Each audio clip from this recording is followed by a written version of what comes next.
Certo, tá gravando.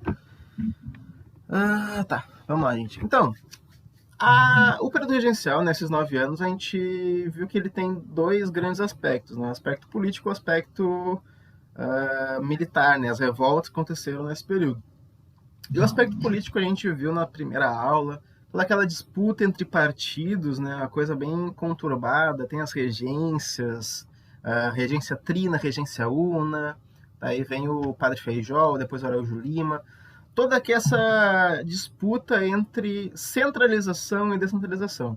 Isso que vai tocar o debate durante esses 9 anos, centralização ou descentralização. Okay? E do lado de revoltas a gente vai ter principalmente essas 5, embora existiram, claro, mais revoltas durante esses 9 anos. Foi um período muito conturbado. Em períodos muito conturbados, todo mundo está insatisfeito com alguma coisa. E são coisas bem diversas, não dá pra gente explicar todas essas revoltas de uma só vez, a gente teve que falar especificamente de cada uma delas. Mas todo mundo estava puto com alguma coisa, estava irritado com algum aspecto da sua vida, né? Tanto social quanto econômica, e a gente teve uma série de críticas ao governo, às regências, que duraram, inclusive, até depois do período regencial, né? Eu expliquei para você na aula passada que em 1840 o período regencial ele acaba porque o Pedrinho II ele chega ao trono. Ele não deveria, ele ainda é novo demais, mas o império está em um caos tão grande, está em uma confusão tão grande, que o Partido Liberal, eles veem o Dom Pedro II no trono como algo que vai colocar as coisas num patamar mais calmo, né? O Dom Pedro II no trono vai conseguir acalmar os ânimos políticos, acalmar os ânimos sociais, pelo menos em parte. Então, em 1840, ocorre o golpe da maioridade. O Dom Pedro II tem 14 anos ainda, ele não tem 18, que é o que ele deveria ter para assumir, mas ele assume com 14 anos para tentar botar um pouquinho de ordem nessa casa. Tá? Nas 2 aulas passadas, a gente focou especialmente nas revoltas, Malesca, Banagem, Farroupilha, Sabinada e Balaiada. Na aula passada, a gente focou na Farroupilha, que ela está muito mais próxima da gente, afinal, a gente vive no estado do Rio Grande do Sul. Praticamente todo mundo aqui que está assistindo essa aula vai fazer a prova do vestibular da URGS, que é a Federal do Rio Grande do Sul. Então, esse assunto está muito mais presente na nossa vida, tanto no dia a dia quanto nos estudos, né? A gente vai ver no decorrer da aula que a Revolução Farroupilha, Revolta Farroupilha, Guerra dos Farrapos, seja qualquer o nome que tu chame, está presente na nossa vida até os dias de hoje. Passando aqui até a Guerra dos Farrapos. Revisando rapidinho, a gente viu que a Guerra dos Farrapos... E assim, pessoal, vocês podem me interromper, tá? Vocês podem dar um grito aí, porque eu não estou olhando o chat, né? O professor Eduardo também. Se quiser comentar, pode comentar. A Guerra dos Farrapos ela vai começar, então, quando a coroa, que nesse momento não vai ter rei, vai ter a regência lá, vai aumentar muitos impostos aqui sobre o Rio Grande do Sul. E, além disso, a concorrência com o charque uruguaio, a carne que vai vir do Uruguai, vai ser muito grande. E o governo central lá, os regentes, eles não vão querer proteger o charque gaúcho. E aqui eu acho que ficou um pouco confuso, revendo a aula passada, a questão do protecionismo econômico, né? Porque o professor também sofre de um problema que vocês já sofreram em algum momento da vida de vocês. Vocês já devem ter tido alguma discussão com alguém, e daí depois da discussão vocês pensam na resposta perfeita para dar. E daí vocês não podem mais dar a resposta porque não acabou a discussão, né? O professor também pensa isso, pensa em modos de explicar melhor, mas depois passa a aula e não dá para explicar. Mas sobre protecionismo econômico, gente, a gente tem que pensar primeiro, né, no que ameaça uma economia. Se a gente tem que proteger a economia, a gente tem que pensar primeiro no que pode ameaçar uma economia, né? Então, vamos pensar que eu sou um comerciante, eu tenho o meu produto. Pode ser qualquer coisa, pode ser comida, pode ser um móvel, sei lá, tem a empresa Gabriel lá que faz um produto X. O que ameaça o meu negócio? Ameaça a concorrência. se eu tiver uma concorrência, eu vou ter uma ameaça no meu lucro, na minha clientela, e eu tenho que fazer o que está no meu alcance para evitar que eu tenha uma concorrência. Vamos supor que a professora Eduarda ela cria uma outra empresa concorrente do meu ramo. Ela também faz móveis, também faz alimentos, seja lá o que a gente trabalha. Tem a empresa Gabriel e a empresa Eduarda. A gente vai ser concorrente. E ela vai produzir um produto que vai ser melhor do que o meu e mais barato. Como vocês são consumidores, o que vocês vão escolher? Vocês vão escolher, obviamente, o produto melhor e mais barato. E aí o meu negócio, a minha economia vai estar ameaçada. Eu vou ter uma concorrência muito grande e isso vai me prejudicar. Se a professora Eduarda e eu, a gente tem empresas no mesmo país, não tem muito o que a gente fazer. Assim, a gente vai ter que dar um jeito de melhorar os produtos, etc. Se a professora Eduarda ela é de outro país, a coisa melhora um pouco do meu lado. Ou deveria melhorar. Por quê? Toda vez que tu vai vender um produto teu em outro país, tu precisa pagar taxas para esse produto entrar no país vizinho. As taxas alfandegárias, taxas da fronteira. E a professora Eduarda, se ela é, por exemplo, do Uruguai, vamos usar o exemplo aqui da Revolução Farroupilha, da Revolta Farroupilha, a professora Eduarda precisa pagar para o governo para vender seus produtos aqui no Brasil.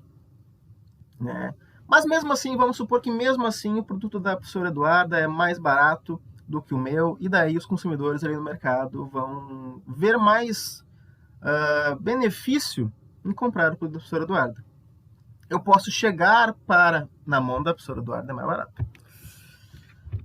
Eu posso chegar para o governo e falar, olha só, eu estou me sentindo ameaçado, tem essa empresa aqui do Uruguai que está vendendo um produto aqui no Brasil que ele é melhor que o meu, ele é mais barato, e isso está me prejudicando. E como eu sou brasileiro, eu sou aqui do país de vocês, é bom que vocês me protejam, né? Eu preciso de uma proteção, preciso de uma ajuda do governo. Como é que o governo vai fazer essa ajuda? Vai taxar a professora Eduarda. Vai aumentar os impostos sobre ela, vai aumentar essas tarifas alfandegárias, de uma maneira que o produto que vem da empresa dela, que vem lá do Uruguai, seja mais caro quando chegar no mercado do que o meu. Okay?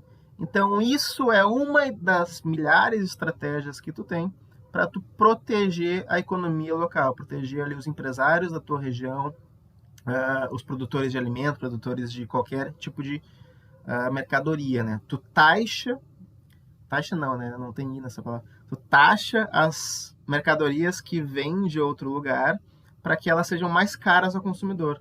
Assim, as mercadorias que foram produzidas no teu lugar, na tua região, vão ser mais baratas, mais atraentes. E é isso que os comerciantes aqui do Rio Grande do Sul pediram para o governo central. Eles falaram, a gente produz um charque, uma carne que é vendida para todo o Brasil, e a gente tem uma concorrência do Uruguai muito forte. Aumentem os impostos para o Uruguai, porque daí a carne do Uruguai vai ficar mais cara e a gente vai poder retomar a nossa clientela. O governo central, os regentes, não vão fazer isso. Eles vão se negar a aumentar os impostos do charque uruguaio. E isso vai ser um dos motivos pelos quais os gaúchos vão se rebelar. Okay? Além disso, eles vão ter um ressentimento com as guerras da fronteira, porque eles vão achar que eles foram prejudicados e não foram reparados o suficiente. Os gaúchos, né, os estancieiros aqui do Rio Grande do Sul, eles vão lutar nessas guerras contra o Uruguai, que teve alguns anos antes, e eles não vão achar que eles foram recompensados o bastante. E por isso, eles vão continuar com esse sentimento de revolta. E quando é que isso vai estourar? Vai estourar quando os regentes vão indicar um governador aqui para o Sul e eles não vão gostar. A partir disso, eles vão declarar guerra, eles vão entrar em Porto Alegre no dia 11 de setembro de 35, e eles vão controlar a capital durante poucos meses até que os exércitos imperiais expulsem eles, e daí os farrapos voltam para o interior do Rio Grande do Sul. Um ano depois, em setembro de 36, vai ser declarada a República Rio-Grandense, e alguns anos depois, em 39, vai ser declarada a República Juliana, que é uma república irmã assim, na República Rio-Grandense, lá em Santa Catarina. Essa demora, né, da Guerra dos Farrapos para a declaração da República, um pouco mais de um ano, se dá por muitos motivos. E uma das implicações que a gente tem é que a ideia de uma república não estava na origem desse movimento de revolta, né? A ideia de fundar uma república não era a ideia inicial. Eles pensaram em fundar uma república mais como uma afronta ao império, a afronta ao governo central e mais um meio de se rebelarem a esse poder. A gente viu na aula passada também, gente, a traição dos porongos, porque uma das ideias que os farrapos tinham, pelo menos publicamente, é que eles iam libertar aqueles escravizados que lutassem por eles. Eles prometeram isso para um número grande de escravizados, que começaram a formar batalhões, principalmente o Batalhão dos Lanceiros Negros. Mas chegou no momento, em 1844, quando a guerra já estava praticamente perdida, que os farrapos tinham que fazer um acordo com os imperiais. A gente quer a paz, a gente quer fazer um acordo onde todos os lados saiam ganhando. E a libertação desses escravizados não vai ser boa aos olhos de tanto os farrapos quanto os imperiais. Então, vai ser feita uma emboscada, que hoje a gente já tem bem definido que foi planejado pelos dois lados, onde os imperiais cercariam os lanceiros negros e acabaram matando a grande maioria, matando e prendendo a grande maioria desse grupo. Alguns soldados negros sobreviveram à traição dos porongos e eventualmente foram libertados mais para frente. Mas foi uma minoria, a grande maioria foi ou presa e reescravizada ou morta nessa emboscada. E aqui na aula passada eu também li para vocês algumas... na verdade, li todos os artigos, da Paz de Poncho Verde. Foi uma paz bem curtinha, assim, não tem grandes papéis, milhares de artigos, incisos. Ela é bem curta, ela tem 12 artigos. E o que a gente tirou da maioria deles, Um grande perdão aos revoltosos. Toda aquela treta sobre nomear o presidente da província, que hoje seria o governador, foi resolvida porque agora quem vai nomear não vai ser o governo, vai ser a galera aqui do Rio Grande do Sul. Eles vão ter um pleno inteiro esquecimento de todos os atos praticados pelos republicanos durante a luta. Então, um perdão, qual é aquela palavra? Agora esqueci a palavra quando um governo dá um perdão oficial a algum ato. Se alguém lembrar aí, pode me falar. Anistia? Não é bem anistia, é que tem uma... Eu vou lembrar, eu tenho certeza que eu vou lembrar. É algo que, por exemplo, até hoje nos Estados Unidos acontece de vez em quando.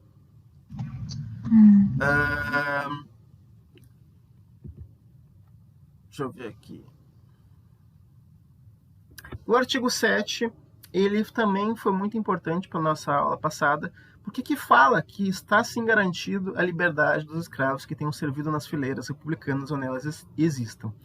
E isso pode parecer contraditório com a Paz do Poncho Verde, mas tudo se resume à quantidade. Eles não queriam que uma grande quantidade de escravizados fosse liberta.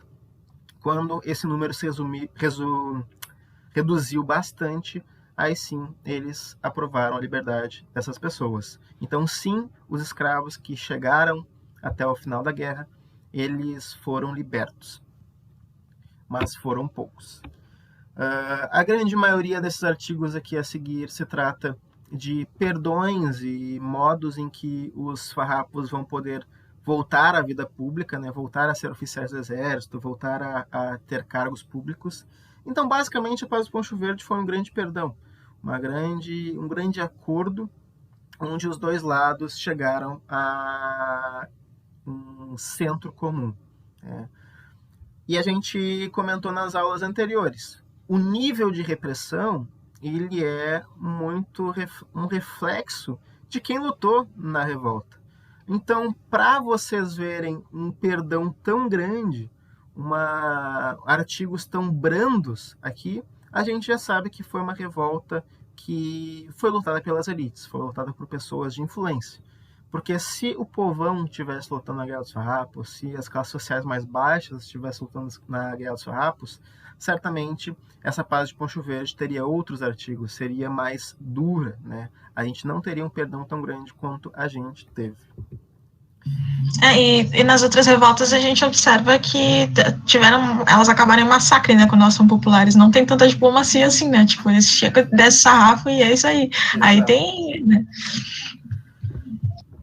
E a gente acabou a aula passada falando da diferença entre revolta / guerra e da ideia de revolução. E eu resumi isso nesses três tópicos, né? Professor, fale. Eu tenho uma dúvida, assim, que eu não consigo entender, tipo, a relação. Tipo, aqui no Brasil tinha muito índio quando eles chegaram.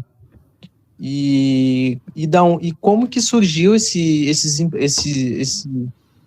donos de terra, esse pessoal que tinha mais endinheirado, eles seriam portugueses, espanhóis, seriam pessoas daqui mesmo que nasceram aqui?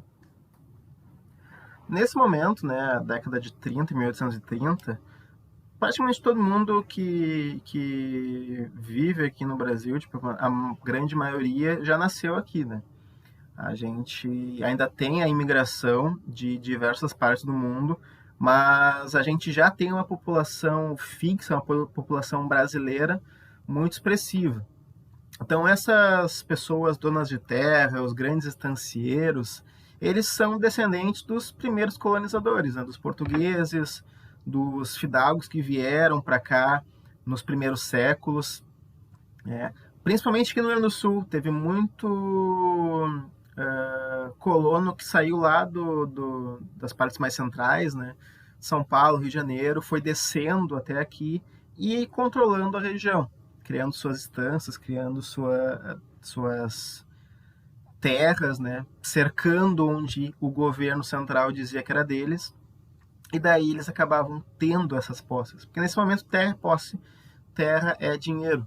Então chegava basicamente alguém lá de São Paulo, de Rio de Janeiro, aqui no Rio Grande do Sul, numa área ali que não estava habitada por gente branca. É importante essa distinção. Por quê? Porque a área podia estar habitada por indígenas, mas eles não ligavam. Então eles viam uma área que não estava habitada por gente branca. Eles escreviam para o governo central e pediam a posse dessa área, a posse dessa terra. E o governo central quase sempre dava. E falava, ó, tu é dono dessa região inteira aqui. E aí, a partir disso, que se começou a ter esses grandes estancieiros, grandes donos de terra. Ok? Certo? Mas então, pessoal, só para fechar essa questão da revolta ou revolução. Uma revolução, ela quer uma ruptura com a ordem em prol de algo novo, mas ao contrário, os farrapos, eles procuravam um retorno a um status quo anterior. Eles queriam a volta de uma ordem anterior. Eles queriam também o retorno de privilégios econômicos para as elites. Em nenhum momento propuseram mudanças sociais ou o fim da escravidão, como a gente viu nos comentários anteriores. E apesar de hoje se pintar a revolta como um levante popular, o grosso dos revoltosos consistia de mercenários e pessoas ligadas aos latifundiários. A gente falou, né? O contingente de soldados era relativamente pequeno comparado aos dos outros lugares. E morreu bem menos gente aqui do que morreu nos outros lugares. Em 10 anos morreram em torno de 3 mil pessoas nas batalhas que aconteceram. E foram ver ali a revolta dos malês, que durou 1 ano, 1.800 pessoas. A revolta da cabanagem, só ver que durou 5 anos e morreu 30 mil pessoas em 5 anos. Morreu 3 mil em 10 anos aqui. Então a gente consegue ver a diferença da força que foi empregada nessa revolta, né? Mas enfim, gente, chegando um pouquinho no fim do conteúdo e fechando a Guerra dos Farrapos com ideias um pouco mais novas, né? Um pouco mais contemporâneas, porque a URGS de uns anos para cá ela tem feito isso, ela tem perguntado sobre coisas do passado, óbvio, né? Porque é uma prova de história, mas ela tem feito conexões muito interessantes com o nosso presente. Tanto a URGS quanto a ENEM, mas a URGS ainda mais, porque a URGS, né, Rio Grande do Sul. Então é bom a gente falar um pouco sobre as conexões da Guerra dos Farrapos com o nosso presente. E a Guerra dos Farrapos ela foi tão impactante nas décadas depois do seu fim. Porque quando ela acaba, ela não tem um impacto direto, ela vai ter um impacto nas décadas depois com a literatura. E isso vai gerar uma série de representações na cultura e na literatura gaúcha, colocando esse evento da Guerra dos Farrapos como uma formação do ideal rio-grandense. É quase como se a Guerra dos Farrapos fosse a certidão de nascimento do Rio Grande do Sul, a certidão de nascimento do gaúcho. É ali que surge esse mito do gaúcho, esse ser iluminado, esse ser guerreiro, bravo. Teve alguém que falou, aula retrasada, que eu acho que quando eu tava, que gostava do hino, alguma coisa assim, que sentia muito orgulho. Eu acho que é mais ou menos isso. Tu tem uma formação numa identidade, né? Sim. Que é a do gaúcho. Então, tu pode bater no teu peito e dizer, eu sou gaúcho, essa é minha terra, não sei o quê, que é aquele discurso que vai começar aí com a formação do próprio hino, né? Sim. E esse mito, né, ele vai surgir nas décadas seguintes, ele não vai surgir imediatamente. Ele vai surgir mais para o final do século XIX, ali no final dos 1800, porque no final dos 1800, o que vai estar crescendo muito no Brasil? As ideias republicanas. Então, quando as ideias republicanas elas surgem e elas começam a ter força, eles vão olhar para o passado e vão pensar em quem no passado tinha ideais levemente republicanos. Então, vamos endeusar e mitificar essa coisa. Isso aconteceu com aqui o Bento Gonçalves, a Guerra dos Farrapos, aconteceu também com o Tiradentes. É o mesmo processo. Olhar para trás, ver quem é que queria as coisas que a gente quer agora e vamos exaltar essa pessoa para que vire um ser mítico, né? Um herói nacional. Então aqui surge numa literatura romântica no final do século XIX, em que se buscava uma imagem de um passado mítico com ideias republicanas e federalistas. O federalismo ele é importante, tá, gente? Mas o que é o mito do gaúcho, né? O que seria o gaúcho? O gaúcho seria uma mistura de várias inspirações. Ele vai ser uma mistura do ideal indígena, daquele indígena pobre que vive nas regiões mais fronteiriças, uma mistura do castelhano, que era como eles chamavam quaisquer pessoas que falavam espanhol nessa época, né? As pessoas que vinham da região onde antes era colônias da Espanha. Hoje onde é Argentina, Paraguai, Uruguai, por aí vai. Tudo nessa época eles chamavam de castelhano, que é castelhano seria oficialmente o que a gente chama de o idioma espanhol, né? Idioma de Castela. Existem outros idiomas espanhóis lá dentro do país Espanha, né? O catalão, etc. E o vaqueiro, que vai ser aquele cara mais pobre que vai cuidar do charque, que vai produzir o charque, não o dono da estância, né? Que vai vender, que vai ficar rico, mas o cara que vai estar ali cuidando dos bois, do gado, produzindo essa carne. Então, a maioria das inspirações do mito do gaúcho vai ser de pessoas mais humildes, né, de uma classe mais baixa. Então, quando a gente pensa hoje o gaúcho, a gente imagina o gaúcho, o Bento Gonçalves, ou esses heróis estaduais, isso não poderia estar mais longe da verdade. Essas pessoas não são o que hoje a gente identifica como gaúcho, né? Se a gente quer ver os gaúchos de verdade, a gente tem que olhar para essas inspirações. O pessoal mais pobre, o pessoal mais marginal na sociedade. Mas o que seria o gaúcho, esse gaúcho mítico, que nunca existiu, mas que se criou na literatura depois de um tempo? Esse cara que está sempre pronto para guerrear, ele é rebelde contra injustiças, ele não tem medo de questionar a ordem, ele é corajoso, hospitaleiro, honesto, ele se sacrifica pelos seus amigos, ele luta contra o mal e não teme a morte. Ele é corajoso acima de todas as coisas. Que é esse ideal que é pintado em novela, em livro, no hino, né, também. Essa questão idealizada, extremamente idealizada, né? Mas qual é a realidade? Mas é só uma pergunta. No caso, só o Rio Grande do Sul tem essa questão, ou os outros países também têm essa autopropaganda, assim, vamos dizer, muito fantasiosa em cima das pessoas? Ou é só o gaúcho, assim, acaba sendo um caso específico? Não, não. Eu acho boa a tua pergunta, muito boa a tua pergunta, porque isso é algo realmente geral. Vários outros lugares têm isso. Em São Paulo, por exemplo, eles idolatram a imagem do bandeirante. Que a gente sabe que foi um grupo muito violento, né? Um grupo muito ah, escravocrata, que capturava as pessoas, torturava, etc. Mas para eles mitificaram, idolatraram tanto que virou o ideal do paulista antigo que fundou o estado de São Paulo. Então, eles é o bandeirante, aqui é o gaúcho. Em outros lugares também vai ter mitos, né? Nos Estados Unidos tem o mito do colono. Tem um termo que é anglo-saxão branco, que vai vir da Europa e vai colonizar os Estados Unidos, vai desbravar e fundar esse estado belo que hoje existe. Então, vários lugares no mundo têm esses mitos enfeitados de origem, né? Isso é algo muito comum, principalmente nos últimos 2 séculos, a partir dos anos 1800, em que o quadro do mundo começou a se formar do jeito que a gente vê ele hoje. Muitos lugares começaram a olhar para o seu passado e criar mitos, criar ideias que eles pudessem se ancorar em cima. Então, o gaúcho não é uma exclusividade. Existem outros indivíduos míticos em vários outros lugares.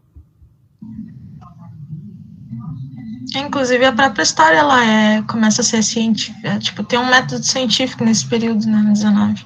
E isso não é de graça, também é para ajudar nessa formação da identidade nacional em vários lugares, né? Então, tu conta a tua história vindo de lá e daí tem uma sensação maior de pertencimento, né? Sim. Nos anos 1800, né, a gente vai ter uma história muito focada em formar uma ideia de nação, uma ideia de um país unificado, que é tudo muito bonitinho, tem uma origem bonitinha. Então, a história como disciplina começa dessa forma, que nem a professora Eduarda falou, né?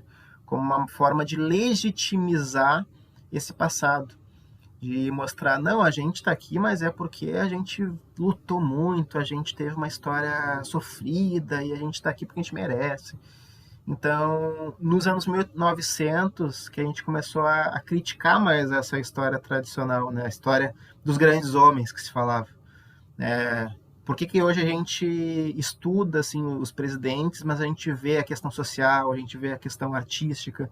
Porque é uma crítica a essa ideia de que só os governantes, só as pessoas importantes podem ter papel na história, né? Então, nos anos 1900, a gente teve muita crítica a tudo isso. Deixa eu ver se alguém falou algo no chat. Tanto que tinha até a ideia de separar o Brasil. No caso, seria o sul inteiro. O pessoal valoriza muito seu próprio estado, mas não valoriza seu país, que nem acontece nos Estados Unidos. O Yuri falou exatamente, Yuri. A gente tem hoje um movimento separatista muito grande, né, que evoca, inclusive, ideais farrapos. A Guerra dos Farrapos, para algumas pessoas, ela é algo a ser repetido, é algo a ser buscado cada vez mais. Eu não sou um grande especialista assim, na iconografia dessas pessoas, né? Eu não sei tipo, se eles usam alguma bandeira, farrapa, nem nada, mas certamente eles admiram esse tipo de atitude, né? Admiram esses eventos. E é muito louco, né, professor? Porque, tipo, você estava falando sobre a diferença entre revolta e revolução, e quando a gente vai escutando das pessoas, assim, dos gaúchos, para mim, assim, a revolta dos farrapos era, tipo, uma revolução, sabe? Era algo, tipo, nossa, gigantesco e tal. Eles falaram, cara, vocês aumentaram, agora a gente vai guerrear. Essa era a ideia, sabe, que eu tinha da guerra. E agora, tipo, ouvindo o que o senhor falou e tudo mais, o que o senhor falou é ótimo, né? Ouvindo o que tu falou e tal, e observando as coisas, a gente vê que, na verdade, não é assim, né? Que, na verdade, foi um tipo, a gente vai se revoltar aqui, o wannabe revoltadinho, e é isso aí. Exatamente. É uma versão muito higienizada, né, da história que a gente acaba aprendendo. Esse caso de porongos, por exemplo, é uma coisa que nunca se lembra nos movimentos tradicionalistas, né? Eles nunca falam disso, assim. Então, eu acho que é bem interessante o seletivismo também das pessoas na hora de falar. Alguns aspectos são exaltados, enquanto outros aspectos são colocados por baixo do tapete. Né?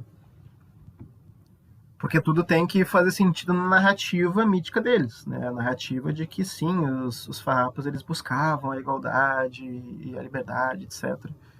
Se surge algo que questiona essa narrativa, eles já não gostam muito. Mas então, gente, qual é o que é mais próximo da realidade, né? Nessa época, principalmente, em relação à Guerra dos Farrapos, né? Gaúcho e gaudério, nessa época, eram termos muito pejorativos, eram xingamentos. E era utilizado não para se referir à população do Rio Grande do Sul, mas sim a pessoas à margem da sociedade. Em geral, criminosos que atacavam gados nas estâncias do interior do estado. Então, gaúcho e gaudério era o criminoso, aquele que ficava lá no interior e te assaltava quando tu passava por uma rua, por um lugar muito afastado, etc. Gaúcho e gaudério não eram nomes que se referiam à população do Rio Grande do Sul. E além disso, a gente tem um deslocamento dos pampas, argentinos, uruguaios e sul-grandenses, para regiões centrais e urbanas, onde ele nunca existiu. Esse gaúcho, né, se a gente for pensar tanto no gaúcho real, etc., que é o vaqueiro, o indígena, tanto esse gaúcho pejorativo, que eles chamavam os criminosos, os ladrões de gado, eles não estavam na região central aqui de Porto Alegre, por exemplo. Eles estavam na região mais interiorana do estado. Como eu falei, os farrapos eles controlaram Porto Alegre durante pouquíssimos meses no primeiro ano da revolta. Então, Porto Alegre nunca foi central a esse projeto, a essa revolução, e hoje, né, a gente pinta o Rio Grande do Sul inteiro como se tivesse sido farrapo, e não foi bem assim, ok? Algumas coisas que mostram que os ideais eles continuam hoje. Alguém quer falar? Gaúcho vem de gaúcho?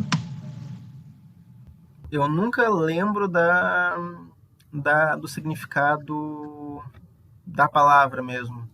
Professor Eduardo, se conseguir pesquisar aí para dar uma luz pra gente. Porque eu realmente nunca lembro do significado da palavra. É algo que... Eu já ouvi isso também, que eles chamavam de gáudios ou alguma coisa assim, os ladrões de gado, né? No caso. Gaúcho.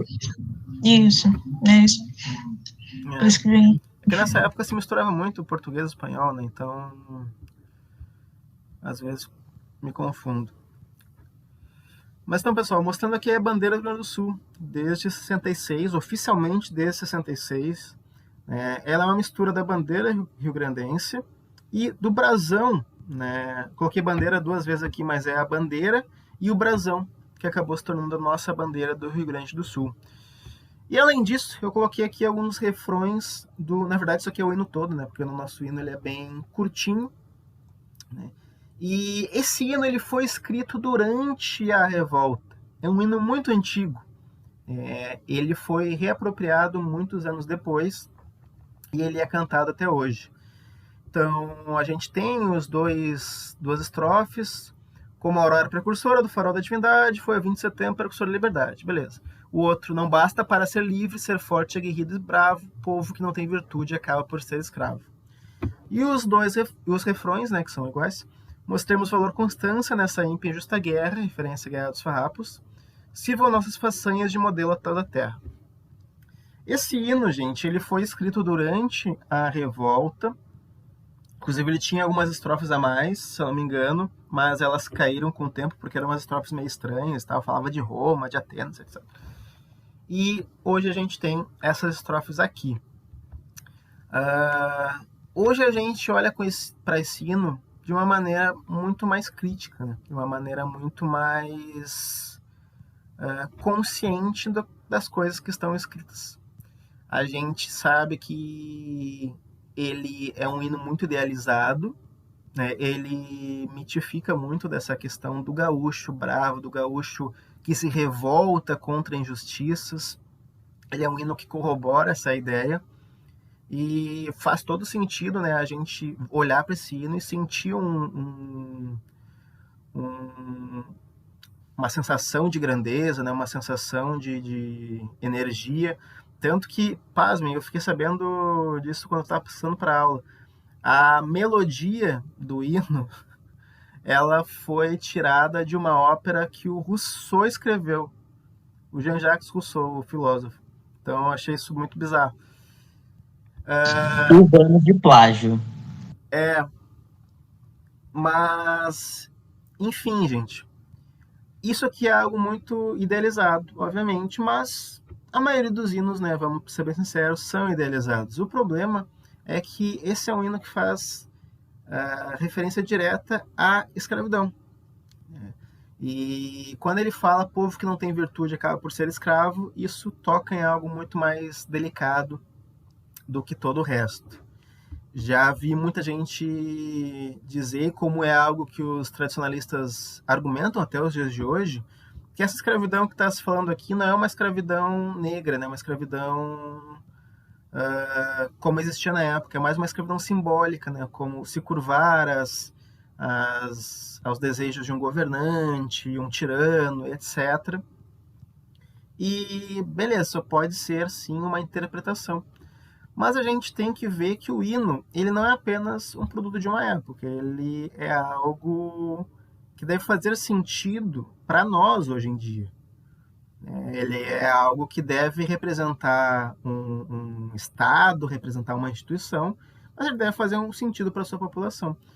E quando a gente fala aqui de povo que não tem virtude e acaba por ser escravo, por mais que possa argumentar que está falando de uma escravidão econômica, etc., tirania, a gente tem que entender que para pessoas que descendem de escravizados, pessoas que sofrem do racismo hoje em dia, afinal, aqui no Brasil a gente teve escravidão indígena, a gente teve escravidão negra, em questão de números foi algo muito expressivo, a gente chegou a ter em momentos na nossa população mais escravos do que pessoas livres. Em alguns estados, a gente teve 50%, 60%, 70% de escravos e 30%, 40% de pessoas livres. Então, a escravidão no Brasil sempre foi um aspecto muito forte. Então, quando a gente olha para esse hino, é meio difícil não fazer essa relação. Por mais que esteja falando de um outro tipo de escravidão, vamos supor, quando a gente canta ele, a gente não tem como não fazer essa associação. Porque tu associa a escravidão, tu associa a servidão a uma falta de virtude. E aí tu acaba colocando sobre o escravo, a autoria da sua situação. Se o escravo ele é escravo porque não tem virtude, é porque é culpa dele, então. E independente se é a escravidão que a gente conhece ou se é uma escravidão simbólica, etc., a pessoa que está numa situação de escravidão, ela nunca é culpada por essa situação. Ela está sempre sendo uma vítima dessa situação. Então, a gente olha para esse hino dessa forma hoje em dia, e é por isso que ele é tão criticado pelos movimentos sociais, pelo movimento negro especificamente, e há um movimento de que esse hino possa ser mudado. Muitas pessoas reivindicam que ele seja mudado. E não existem motivos para que ele não possa ser, porque, como eu falei, já foram retiradas as estrofes desse hino, já foi mudada a letra desse hino, então faria muito mais sentido nessa alteração. Mas, claro, essa é uma discussão muito maior que isso, uma discussão que cabe plenário, cabe assembleia. Tem vereadores lá em Porto Alegre que fazem moções públicas sobre isso, então isso dá muito pano para manga mesmo. Fora que eu não sei se essa parte ela é da letra original ou não, né? Mas se for da letra original, a palavra escravo ela tem o peso da compreensão da época, né? Que era que, tipo, bom, o escravo era um bem jurídico, né? Então não era uma pessoa, era uma coisa que ia entrar ali no teu testamento para passar para o teu filho como um bem, junto com terra, junto com não sei o quê.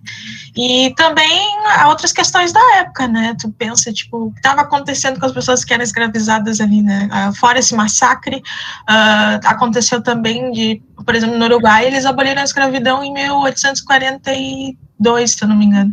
Aqui foi em 1888. Então, o que acontecia? Eles iam lá, sequestravam as pessoas que eram livres e reescravizavam aqui. Então, tipo, acontecia de tudo, vocês podem imaginar. E é meio complicado tu falar nisso, sabe? Porque tem essa questão de ser um tema bem sensível, sabe? A gente não pode esquecer que isso não era algo distante para as pessoas que escreveram o hino. Em 1830, 1840, existiam escravos aqui no Brasil ainda, a escravidão ela estava com toda a força e estava no dia a dia das pessoas. Não tinha como não saber o que era um escravo.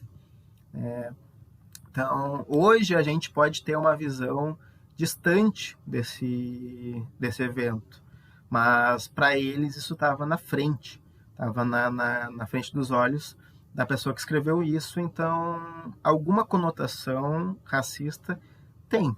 A gente não pode fugir dessa forma. E além disso, né, gente? Se alguém ela vê alguma representação, vê alguma uma frase, isso não apenas no hino, mas no dia a dia, né? Se alguém de um grupo marginalizado ouve algo, lê algo e te diz, bah, isso aqui é problemático, tu não vai retrocar que, não é bem assim, tu não entendeu.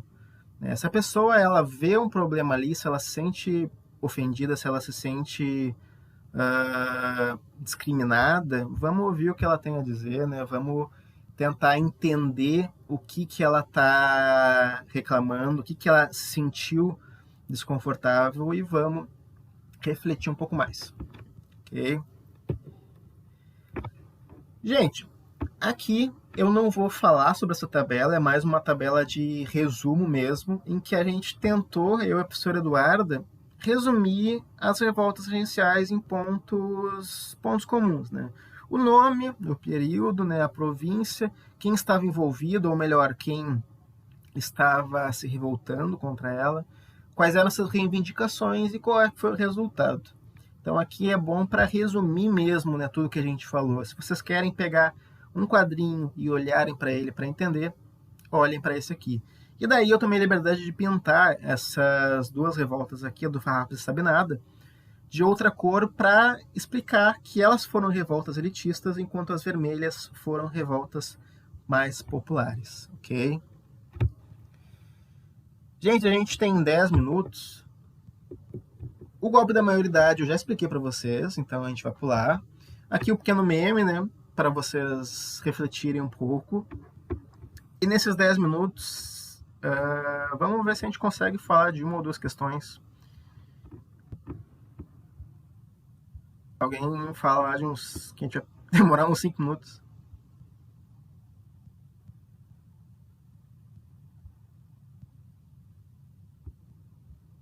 Okay. Deixa eu ver aqui a...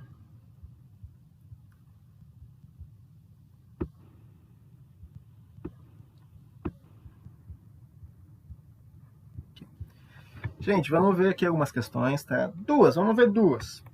Uma de Guerra dos Farrapos e outra de outras guerras, outras revoltas. Da URGS de 2011.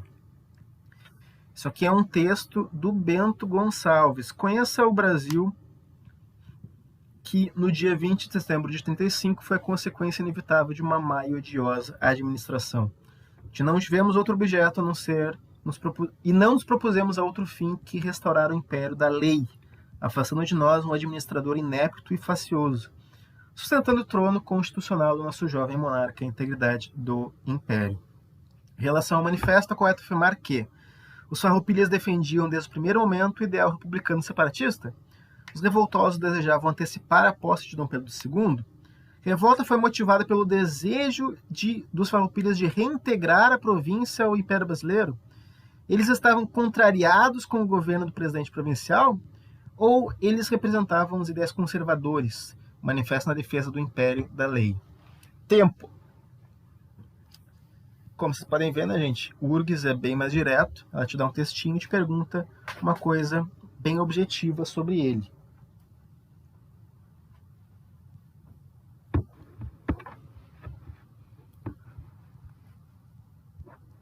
Kevin colocou AD.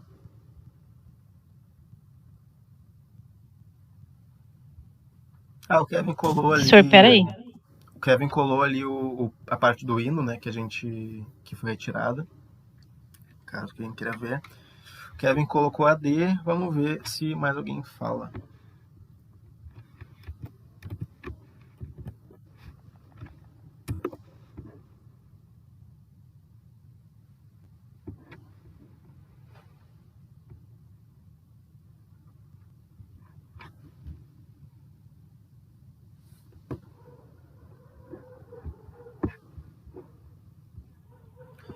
correto. E também D. Mais alguém, pessoal, tem uma sugestão?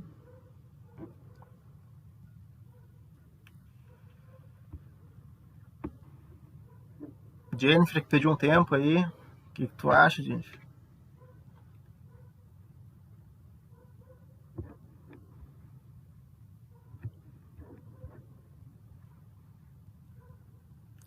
Acho que é D, senhor, mas estou entre A e também.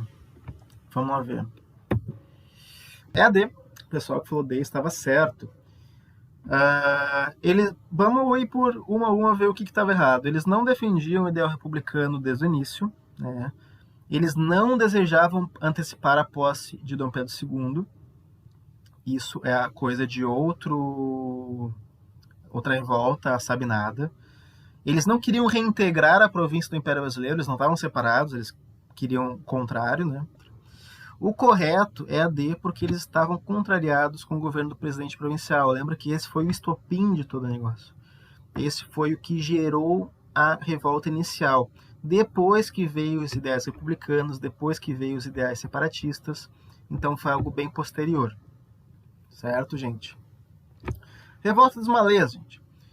Revolta dos Malês ocorreu na cidade de Salvador em 1935. É correto afirmar que ela foi um movimento liderado por escravos oriundos da África Oriental, inspirados na independência do Haiti. Escravos e libertos de origem africana, que professavam a religião muçulmana. Escravos nascidos no Brasil e grupos excluídos do processo político partidário. Escravos e índios aldeados no Recôncavo, que protestavam contra a exploração. Populares que se inspiravam na revolta dos alfaiates.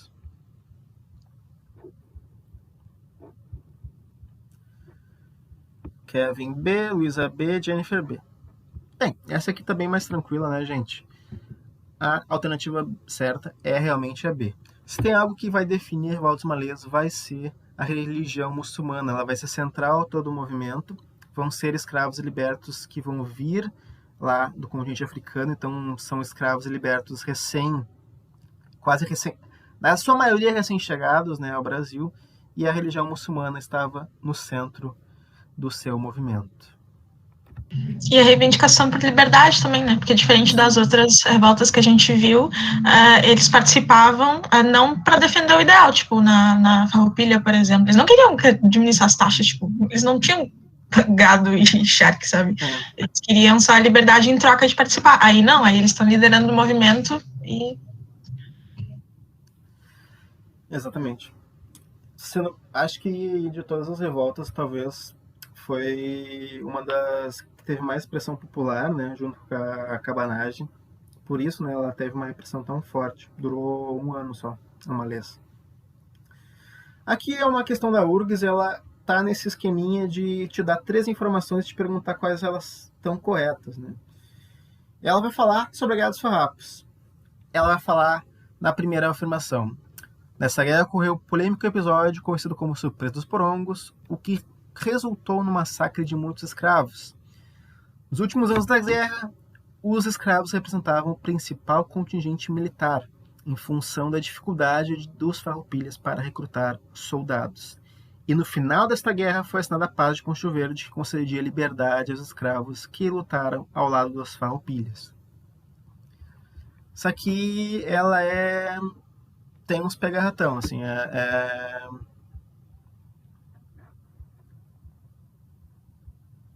Luísa colocou C. Vamos ver se alguém tem mais ideias. Yuri B.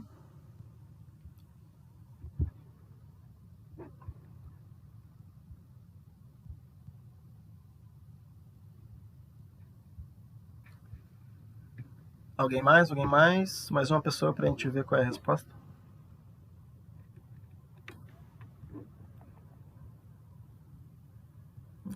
Vamos lá ver. A resposta é aí. Todas elas estão corretas. E vamos ver por quê. A primeira alternativa, a das surpresas por ongos, ela tá certa, né? A gente acabou de ver ela e é bem simples. Ocorreu realmente os surpresas por ongos. Não tem muito o que discutir. A 2 e a 3 são mais complicadinhas. Nos últimos anos, os escravos representavam o principal contingente militar, em função da dificuldade dos farroupilhas de recrutar os soldados. a gente falou que os farroupilhas eles não tinham um apoio popular muito grande. Qual era o contingente militar deles? Mercenários, pessoas ligadas aos latifundiários, né, os jagunços, etc., e escravos que tinham a promessa de serem libertos assim que a guerra acabasse. Então, sim, um dos principais contingentes era de escravos. E a terceira, ela talvez seja a que mais confunde as pessoas. Porque se a pessoa não lê ali a Paz de Conjo Verde, ou o professor não considera os artigos muito importantes, a pessoa erra essa questão. No final da guerra, foi concedida a liberdade aos escravos que lutaram lá dos farroupilhas. Sim, foi concedida, a gente viu, aos escravos que sobraram. Tem esse pequeno porém. Foi concedida a liberdade? Foi, aos escravos que sobraram, mas foi. Então a 3 não está incorreta. Tecnicamente, todas as alternativas estão certas. Só lembrando que eles não utilizavam os escravos deles, né? Porque eles continuavam sendo escravistas. Então, tipo, os deles continuavam lá porque eram bens deles, né? Eles pagaram dinheiro por isso e usavam a mão de obra ainda, né? Então é interessante pensar que eles só davam a liberdade para outros. O Yuri falou que pensou que o termo surpresa estava errado, porque normalmente aparece massacre. E existem muitos termos, né, que a gente usa. O massacre de Porongos, a tragédia de Porongos, a traição de Porongos, mas também se usa surpresa. Então vamos ficar atento, porque às vezes o nome pode aparecer de forma diferente, né, e vamos cuidar, porque isso pode se confundir, né? A gente vê que um nomezinho, às vezes, se o detalhe é tão importante, a gente olha para o nome e acha que está errado, mas não, esse era o nome correto. Pessoal, acho que só para acabar, vamos finalizar essa questão aqui, porque ela vai tratar de N revoltas. Isso aqui é basicamente uma questão de tu marcar a revolta na sua característica. Então eu nem vou ler aqui o enunciado, é só te explicando o que quer fazer. Vamos marcar. Movimento popular ocorrido na Bahia em 35, com o objetivo de tomar o poder em Salvador e estendê-lo para a região do Recôncavo. 35. O que aconteceu em 35? Vamos tentar lembrar na nossa cabeça. Na segunda ali, movimento popular ocorrido no Pará, que levou ao desligamento do Império e à proclamação da República. A terceira, movimento surgiu da disputa entre conservadores e liberais no Maranhão, com a participação também de índios, negros e mestiços. Gente, aqui, se vocês lembrarem só da data e da região, você já mata a questão. Isso é uma questão bem simples, que, claro, pede que tu saiba mais de uma revolta, tu precisa saber praticamente todas as revoltas, né? Mas sabendo o local, sabendo o ano, tu já resolve a coisa. 1835, revoltas farrapos. Também revoltas farrapos, mas vê ali, movimento popular ocorrido na Bahia em 35. Bahia. Cuida ali a região. Kevin falou a E. Vamos ver.